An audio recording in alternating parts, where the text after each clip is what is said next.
This might well be the coolest, inexpensive hot rod guitar I've ever come across.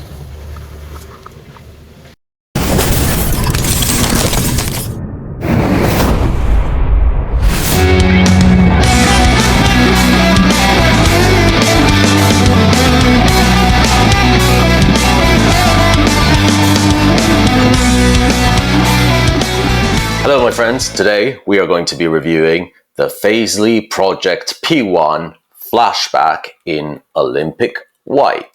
Fazley is the house guitar brand for the Dutch superstore Backshop, and you've probably seen Backshop all over the internet because they have very good pricing on all sorts of guitar, keyboards, stereo systems, etc, etc. This is my first Fazley guitar, really quite, I think, unknown generally, at least here in the UK. I haven't seen that much publicity about these guitars. They do offer a number of different models with various price points, but they are all very affordable. This one here is, according to their website, a limited edition. So once they're gone, they're gone. And it is a hot-rodded version of a T-style guitar. And you guys know I love my T-style guitars. I love 80s hot rod guitars. So as soon as I saw it, bam, add to cart, all done. What really stood out, at least from the listing, was the premium features. So on paper, this guitar has very, very good specs. So let's start off by looking at some of those specs. As usual, starting from the top up, we have my favorite nut. Yes, a Graphtec nut. Now, you know, Graphtec makes the best nuts around, better than bone, in my opinion. They are self-lubricating, they are very resistant and hold tune perfectly. So for me, once I see a Graphtec nut, that's the perfect start. If you go to the back side, it also has locking tuners. Now that's very interesting because they are marked as Fazley locking tuners. They do, however, feel kind of the generic Chinese locking tuners. But as always, locking tuners is a great addition to any style of guitar because it makes changing your strings easier and also holds tune better. Then what really hits your eye immediately is this really nice roasted maple neck. So this is a roasted maple neck, roasted maple fingerboard as well. And I've got to say, it is really well done. It has a nice color to it. The fret ends are really good. And guys, this is what I keep talking about. Choose your guitar based on the neck. Don't worry about the rest. If the neck's good, that's already 90% there. This neck is actually really good. I'm still impressed how manufacturers today in China can make such good necks because the technology has moved on so much that it is really as good as any of the US made necks I've seen. We have 22 jumbo frets. They are not stainless steel, but they are very nicely polished. They are also very nicely rounded at the edge. Just checking the kind of fret ends, they're flawless, to be honest. Even down here, which usually is where they kind of forget to do it or cheap out on rounding those frets, they're really nice. There's no fret sprout, they don't catch anywhere, they feel really good. The body is an older body and it has a really nice weight to it. Not too light, not too heavy. Perfect, actually, for a T-style guitar. I can't actually tell you how many pieces it is because it's been relicked to the max, so it's kind of difficult to tell, but who cares about that, really? What is very nice is they've added a few comfort cuts. So the neck joint and where your palm sits, if you do some of the shreddy stuff, actually very comfortable. So they've rounded this off, they've put an additional carve here and a belly cut as well. So they've just taken it to a kind of more modern standard, which is really good for this kind of guitar. Then the big change is the pickups. You will find two Alnico humbucking pickups. Now, The website does not specify what magnet they have in, but they just say Alnico pickups. I haven't been able to find that much information on them, to be perfectly honest, but we'll talk about the pickups later on when we do our sound demos.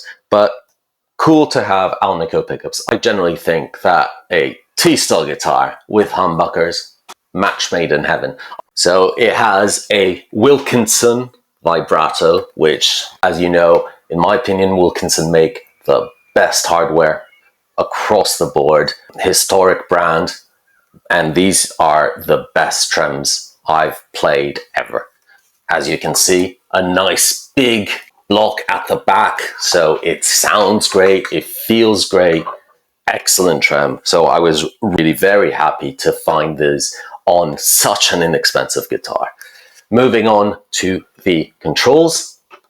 In order to accommodate the two pickups, what they've done is quite cool. They have a very cool toggle, which down is your full humbucking, and it splits the coils in the up position. So that's really nice. It goes along with that vibe, and it gives you loads of tonal opportunities. Another excellent addition in terms of design is the wheel adjustment for the truss rod.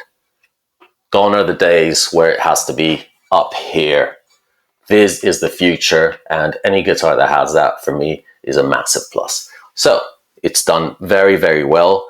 The relic finish is nice. I actually like it. According again to the official specs, it's individual, so no two guitars will be the same. I can't verify if that's true, but it's done really nicely. I like these kind of razor blade scratches that are meant to mimic natural aging.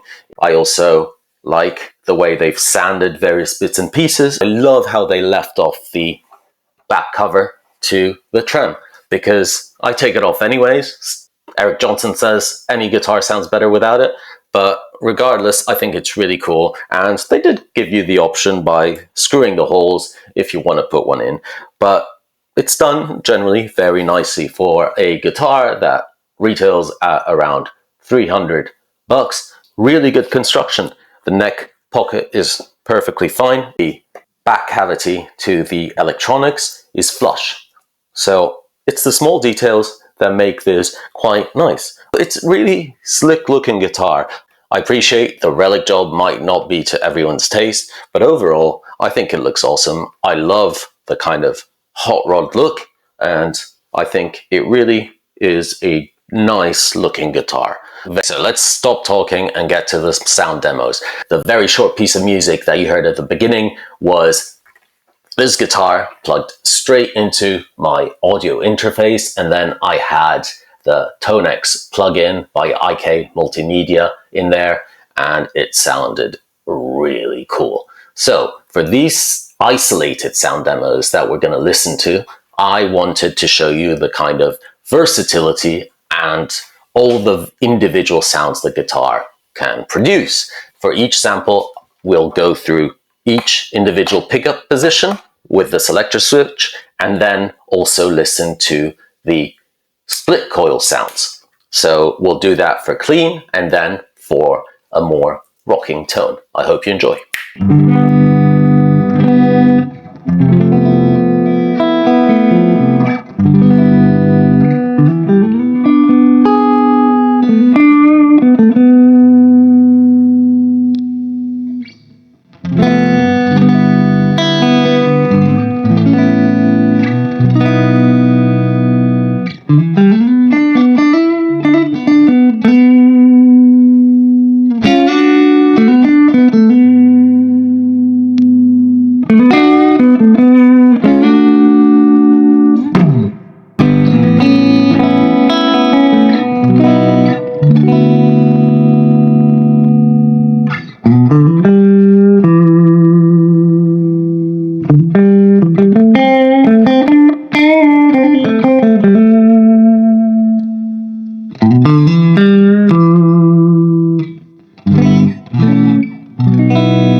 let's start talking about our general thoughts.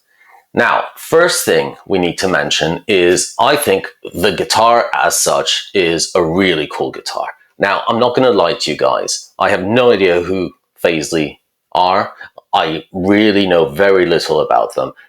The reason I went for this guitar is initially based on just how it looks. I am predominantly a tele player, but I love kind of humbuckers as well. And so already I was looking for something with those kind of vibes going on. Now, I also absolutely adore the kind of hot rod modded look. I want that kind of individual look, and I was going for it. So immediately this aesthetically hit it. I love the fact that it's got a trem because it just makes it that little different. I love the trem on Strats, but Strat body shape and the kind of pickup configuration is not my favorite. So this really kind of hits all those points that I actually was looking for in a guitar. So for 300 bucks, great appointments, great quality. I was really surprised when I received it. You know, I kind of took a little bit of a gamble on it because no idea what Fazley were, how they were built, where they were built. I mean, they are built in China, I believe, although it doesn't actually say anywhere. But anyway, so really glad when this turned out like this, that the neck is roasted and it's properly roasted. It feels great. Very, very nice guitar. Another extra little surprise that I found, and that I actually maybe hadn't read the listing correctly, was that you get a really nice gig bag with it. So it actually comes with this Fazley gig bag. And we are not talking actually about a dust cover or one of those super thin ones. This is actually a pretty nice gig bag. It's well padded. It's got plenty of room. Well done for providing this. There's not too much to say, you know, when you get a nicely padded gig bag with it, that's a great bonus for £300. If we want to talk about the pros and cons, the guitar is amazing to play. I really enjoy playing it. It's fun, it's fast, it feels great. It's a nice mix between a shredder guitar and just a classic rock and roll guitar for doing those nice rhythms. So the neck is perfect, not super thin, but it's not thick at all. So you can do your cool rhythms, which normally I would prefer a slightly thicker neck. And then it actually smooths out, it's got a nice radius to it, and you can do your faster lead lines. I really, really like how this guitar plays. It feels very comfortable.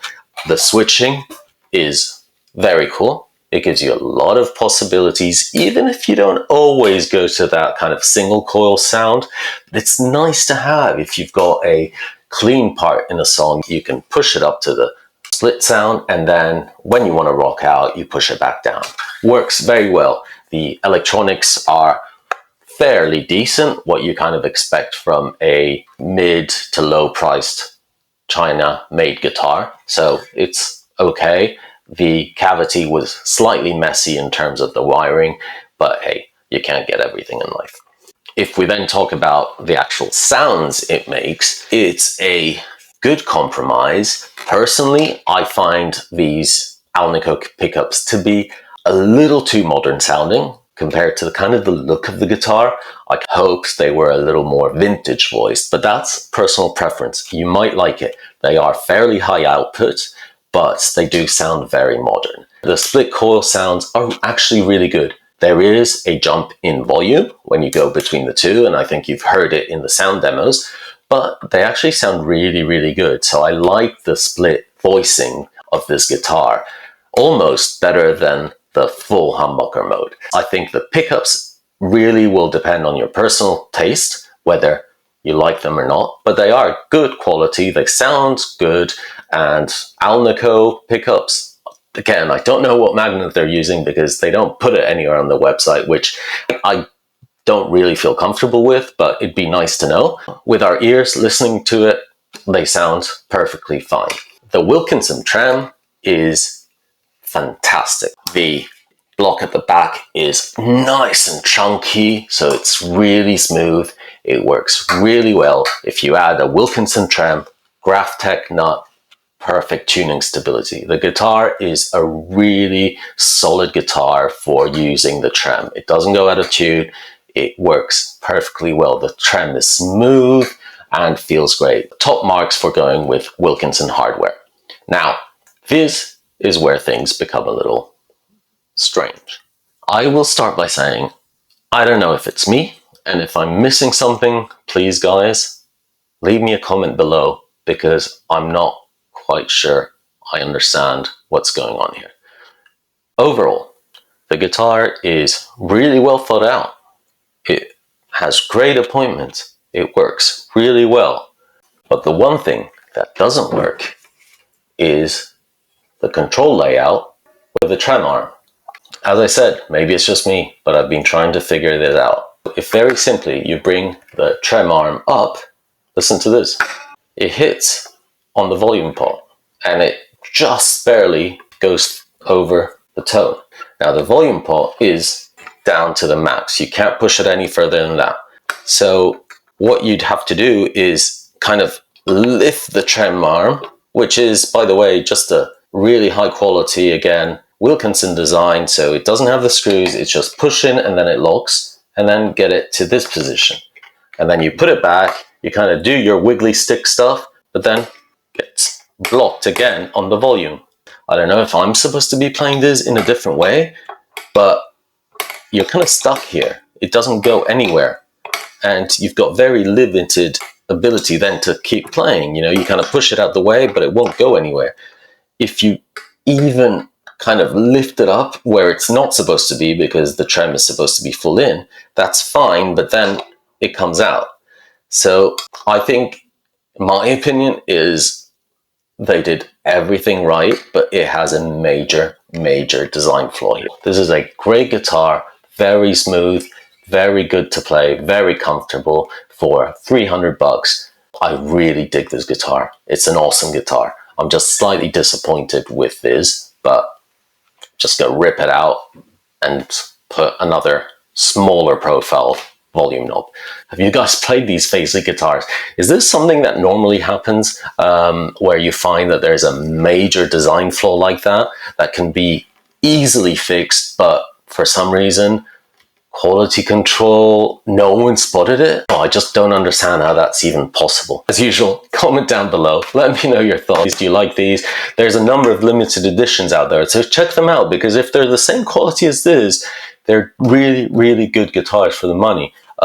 One of the best I've tried so far. And I always want to bring you guitars that are unique, with attitude, and that are different. So I'm trying to not go for the same guitars, because there are some brands that have some really unique, high quality guitars, and this is one of them. I hope you enjoyed this demo and review.